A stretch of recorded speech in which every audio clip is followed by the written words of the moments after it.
শোনো শিফু, তোমার তোমার তোমার বয়সে অনেক পড়াশোনা করতাম। তাই নাকি? কিভাবে পড়াশোনা করতা শুনি? আমার কোনো বই ছিল না, গাছের পাতাতে লিখে লিখে পাতা ছিঁড়ে যেত।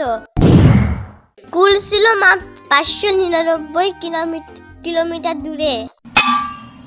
তাহলে যেতে যেতে কত সময় লাগতো? যেতে যেতে 2 দিন লেগে যেত। আর আসতে? 5 দিন লেগে যেত। কেন আসতে দেরি হতো কেন? কারণ আসার সময় পথে বড় নদী পড়তো, ওইটা সাঁতার কেটে কেটে আসতে হতো। কিন্তু তুমি তো সাঁতার জানো না। ওই সময় শুধু আমি সাঁতার না, আকাশে উঠতেও পারতাম। তোমার কি তাহলে ডানা ছিল? হ্যাঁ, অনেক বড় বড় ডানা ছিল আমার। তখন যদি থাকে তাহলে এখন কেন তোমার ডানা নাই? একদিন আমি আকাশে ডানা মিলে উড়ে যাচ্ছিলাম। আচ্ছা আচ্ছা, তারপর? পথের মধ্যে হঠাৎ একটা ডাকাত পাখির দল আমাকে ধরলো। আচ্ছা, তারপর? ধরে বললো, কাছে যা আছে সব দিয়ে যা, না হলে তোর ডানা কেটে ফেলবো। আচ্ছা, তারপরে তুমি কি বললা? আমি বললাম, আমার কাছে ভালোবাসা ছাড়া দেওয়ার মতো কিছুই নেই। তারপর থেকে আমার ডানা নেই।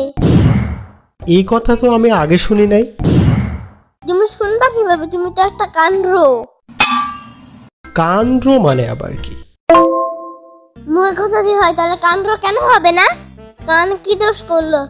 সব সময় মুখে কেন কথা হবে? ও আচ্ছা, এই ব্যাপার।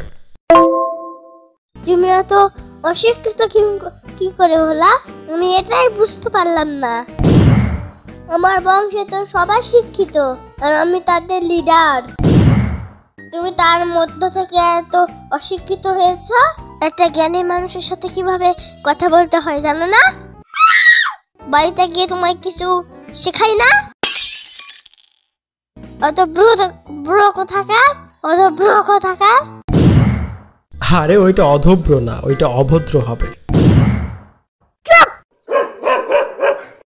আচ্ছা যাই হোক, তুমি এত জ্ঞানী ছিল আগে? আমি সেই সময় ঈশ্বর সন্ধ্যা বিদ্যা পুষ্কিছিলাম। এখন আস্তে আস্তে বয়স বাড়ার সাথে সাথে আমার ব্রেন কমে গেছে। তুমি এতদিন পর্যন্ত বেঁচে আছো কিভাবে? এটা ডিজিটাল ভার্সন, তুমি বুঝবো না, তুমি তো মুখর। আরে ওইটা মূর্খ হবে, মুখর না। চুপ পাগলা।